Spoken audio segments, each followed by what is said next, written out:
Painting कला के बारे में है और कुछ लोगों के लिए ये एक निवेश है, लेकिन आज की घटना में ये पाटिल परिवार के लिए एक अभिशाप है। इसने उन्हें एक डरावनी यात्रा की रोंगटे खड़े कर देने वाली रोलर कोस्टर सवारी दी, जिसे वे कभी नहीं भूल सकते, क्योंकि उनके साथ जो हुआ था उस पर विश्वास करना बहुत मुश्किल था। यही वजह है कि ऐसी घटनाएं कम ही दुनिया के सामने आ पाती हैं, क्योंकि जो लोग ऐसी घटना का मजाक उड़ाते हैं वो उस व्यक्ति का अपमान करते हैं जिसने अपने जीवन में इस संकट का अनुभव किया है। और पाटिल परिवार भी इस मामले में बिल्कुल वैसे ही थे जो लोगों पर भूत प्रेत की बातों से हंसते थे। हेलो दोस्तों, मेरा नाम अमन है। मैं आप सभी के मनपसंद यूट्यूब चैनल कहानी रंगमंच में स्वागत करती हूँ। उम्मीद करती हूँ कि आप सभी अच्छे और स्वस्थ होंगे। इसी तरह की वीडियो देखने के लिए हमेशा मेरे साथ बने रहिए। तो चलिए शुरू करते हैं आज का भयानक किस्सा। दोस्तों, आज का जो किस्सा है ये पूना का किस्सा है। वहाँ पर एक हस्बैंड वाइफ रहते हैं। हस्बैंड का नाम सुरेश है और वाइफ का नाम रीना है। ये दोनों ना एक फार्म हाउस खरीदते हैं और दोनों डिसाइड करते हैं कि हम लोग कुछ दिन ना छुट्टियां मनाने के लिए उस फार्म हाउस में जाते हैं। ये लोग खुद की गाड़ी में ही निकलते हैं। इनकी खुद की अपनी गाड़ी है और ये ना उस गाड़ी में अपना डॉगी भी साथ में लेके जाते हैं कि फार्म हाउस में रहेंगे तो हमारा डॉगी भी हमारे साथ ही रहेगा। अब ये लोग ना रास्ते में जा ही रहे होते हैं तो इनको ना वहाँ पर बहुत बड़ी पेंटिंग की नुमाइश दिखाई देती है। ये लोग वहाँ पर उतरते हैं। इनको ना दोनों को एक पेंटिंग बहुत अच्छी लगती है। वो जो पेंटिंग है ना, उस पेंटिंग में एक लकड़ियों का पुराना सा घर बना हुआ है। घर के अंदर जो एक लेडी है वो लेडी बहुत ही खूबसूरत है और वो चरखा चला रही है। उस घर के अंदर एक लैंप भी है और घर के बाहर ना बहुत बड़ा पीपल का पेड़ है और राइट हैंड साइड में ना एक नदी बह रही है। इनको वो पेंटिंग बहुत पसंद आती है। ये लोग पेंटिंग को खरीद लेते हैं। खरीद कर अपना गाड़ी के पीछे ये लोग रख लेते हैं। अब ये अपना रास्ते में रवाना हो रहे होते हैं ना, तो इनका जो डॉगी है ना बार बार वो गाड़ी के पीछे की ओर देखकर भौंकता है। कंटिन्यू वो पूरे रास्ते भौंकता जाता है। इन दोनों को समझ में नहीं आता कि इसको हुआ क्या है, ये बार बार पीछे देखकर क्यों भौंक रहा है। अब ये लोग ना फार्म हाउस में एंटर करते हैं। फार्म हाउस में एक साइड पर बहुत सारे पेड़ पौधे लगे हुए हैं, जिसमें आम का, जामुन का, नीम का, अलग अलग टाइप के, अमरूद का बहुत सारे पेड़ पौधे लगे हुए हैं। और दूसरी साइड ना गेहूं की बहुत अच्छी हरी भरी फसल है। अब ये लोग बंगले के अंदर आते हैं। जो देखते हैं ना, अंदर बहुत बड़ा एक हॉल है। हॉल के अंदर एक बहुत बड़ा सोफा है और सोफे के सामने ही ना बहुत बड़ा एक टीवी लगा हुआ है।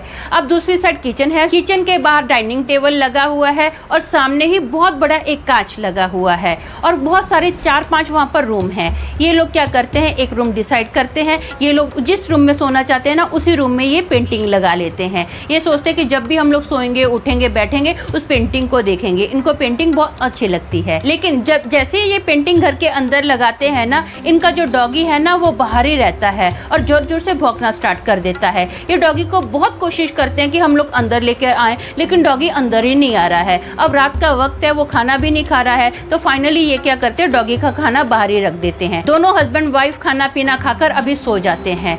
सोने के बाद ना लगभग 2:30 बजे का टाइम होगा। इन दोनों को ना हॉल से अजीब सी आवाजें आनी स्टार्ट हो जाती हैं, जैसे कि कोई चेयर खसका रहा है, कोई सोफा खींच के खसका रहा है। दोनों एक दूसरे का मुंह देखते हैं, थोड़ा डर जाते हैं कि क्या है, कहीं चोर वगैरह तो नहीं है। अब ना सुरेश को आदत होती है, वो कहीं भी जाता है ना अपने साथ बैट रखता है। अब क्या करता है, वो अपने हाथ में ना बैट लेता है। अब ना अचानक से एकदम ऐसा लगता है कि जैसे कोई धार देने कांच नीचे गिरा है और टूटने की आवाज आती है। सुरेश फट से अपना बैट उठाता है, फटाफट हॉल में बाहर आता है। हॉल में चारों ओर देखता है तो वो देखकर हैरान हो जाता है कि हर एक चीज अपनी ही जगह पर पड़ी है, कोई भी चीज टूटी नहीं है, कोई भी चीज इधर उधर नहीं हुई है। वो चारों ओर इधर उधर घूमकर देखता है, कुछ भी चीज हिली नहीं हुई है। अब पीछे पीछे उसके रीना आती है। ये दोनों बाहर आते हैं, बाहर देखते हैं, कुछ भी नहीं है, सब एकदम नॉर्मल माहौल होता है। ये दोनों अपने रूम में आते हैं। अब दोनों बातें कर रहे हैं कि क्या था क्या नहीं था, समझ ही नहीं आ रहा है। लेकिन आवाज तो बहुत जोर से हम दोनों ने सुनाई दी है। ये हमारा वहम तो हो नहीं सकता है, लेकिन कुछ चीजें हिली भी नहीं है, कुछ टूटा भी नहीं है, क्या कुछ समझ में नहीं आ रहा है। तो ये लोग बोलते हैं ठीक है, अभी सुबह हम लोग ना अच्छे से ध्यान से देखेंगे, हर एक चीज चेक करेंगे। अब ये ऐसा बातें करते करते ना ये लोग सो जाते हैं। सुबह होती है। सुबह ना अभी रीना चाय बनाती है। ये दोनों ना अभी चाय पी रहे होते हैं। चाय पीते पीते दोनों ना बात कर रहे हैं, रात के बारे में डिस्कस करते जा रहे हैं। अभी ना अचानक से रीना की नज़र हॉल के बाहर खिड़की जो है ना वहाँ पर पड़ती है। रीना को वही औरत जो उसने पेंटिंग में देखी थी ना, सेम वही औरत उसको बाहर हॉल की खिड़की में खड़ी हुई नजर दिखाई देती है और साथ ही साथ उसके हाथ में एक चरखा भी है। रीना ये देखकर एकदम चौंक जाती है। उसके तो चेहरे का पूरा कलर पीला पड़ जाता है। वो ना फट से डर के मारे सुरेश को बोलती है खिड़की की ओर देख। अब सुरेश खिड़की की ओर देखता है ना तो उसको कुछ दिखाई नहीं देता है। सुरेश बोलता है क्या हुआ? क्या है खिड़की की ओर? तो वो बोलती तेरे को वो औरत दिखाई नहीं दी जो पेंटिंग में थी? वही सेम औरत ना इधर खिड़की के बाहर खड़ी थी। तो सुरेश उसका मजाक उड़ाता है, बोलता क्या हुआ, सुबह सुबह चढ़ा ली क्या? हाँ, क्या हो गया तेरे को? वो पेंटिंग में औरत बाहर कैसे आ सकती है? ये ना तेरा वहम होगा, वो औरत बाहर नहीं आ सकती है, तुझे ऐसे ही लगा होगा। तो वो बोलती नहीं मेरी बात पे भरोसा कर। अरे बोलता है मेरी बात पे तू भरोसा कर, पेंटिंग की औरत वहाँ कैसे आ सकती है? ये बोल के ना सुरेश रीना को बोलता है कि मैं ना नहा कर आता हूँ, तब तक ऐसा कर तू सब्जी वगैरह की कटिंग कर, हम दोनों ना मिलके खाना बनाएंगे। तो रीना बोलती है ठीक है। वो अपनी चाय वगैरह की प्याली लेती है, किचन में रखती है, वो सब्जी बनाना स्टार्ट कर देती है। वो सोचती है कि मन ही मन में ऐसा सोचती है कि ऐसा करती हूँ मैं ही खाना बनाऊंगी और सुरेश को सरप्राइज देती हूँ। बहुत अच्छा उस सुरेश की मनपसंद का खाना बनाती है। अब सुरेश बाहर निकल कर आता है ना, वो रूम में देखता है कि वो जो पेंटिंग है ना, उस पेंटिंग के अंदर से एक काला सा धुआं निकला है, और जो धुआं है ना सेम वही औरत की शक्ल लेता है जो औरत उसने पेंटिंग में देखी थी। वही कपड़े हैं, वही औरत है, सेम वही कटकाठी है। अब वो जो औरत है ना धीरे धीरे रूम से बाहर होती हुई हॉल में जा रही है। सुरेश भी धीरे धीरे उसका पीछा कर रहा है।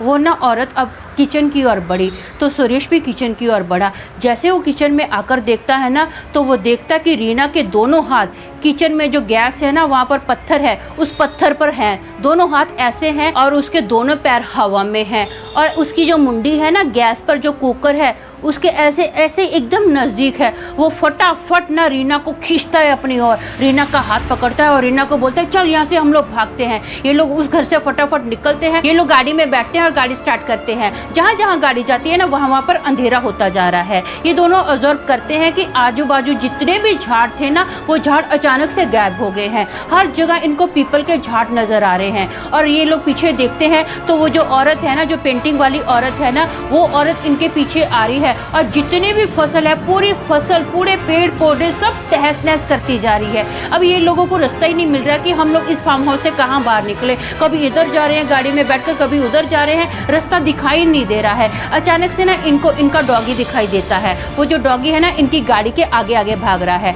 जिस साइड वो डॉगी भाग रहा है ना उस साइड ये लोग क्या कर रहे हैं, गाड़ी टर्न करते जा रहे हैं। फाइनली डॉगी इनको रास्ता बताता है कि कैसे बाहर निकलना है। ये लोग ना डॉगी को फॉलो करते करते अचानक से देखते हैं कि पूरा जो माहौल है ना पूरा चेंज हो चुका है। वो जो डार्कनेस थी एकदम खत्म हो गई है, उजाला ही उजाला है। ये लोग पीछे टर्न मार के देखते हैं ना तो पीछे का माहौल भी पूरा चेंज हो चुका है। वैसे ही सेम इनके झाड़ है जैसे पहले इनके फार्म हाउस में झाड़ थे, पूरे सफेदी ही सफेदी है, बिल्कुल भी अंधेरा नहीं है। इनको समझ में नहीं आता कि क्या हुआ क्या नहीं हुआ। ये फटाफट अपने डॉगी को गाड़ी के अंदर बिठाते हैं और वहां से निकल जाते हैं। उस दिन के बाद ना ये कभी भी उस फार्म हाउस में नहीं गए। फाइनली इन्होंने अपना वो फार्म हाउस बेच दिया। दोस्तों मेरा मानना ये है कि उन लोगों को ना आराम से डिसीजन लेना चाहिए था कि ये क्यों हुआ, कैसे हुआ, किसी से कंसर्न करना चाहिए था। ये क्या बात बनी कि प्रॉपर्टी बेच दी, इसका कोई सोल्यूशन और भी निकल सकता था। खैर उनकी प्रॉपर्टी थी, उनका डिसीजन था। तो आज के लिए बस इतना ही। कल फिर मिलूंगी और एक भयानक किस्से के साथ। तब तक के लिए शालोम, शांति और सलाम।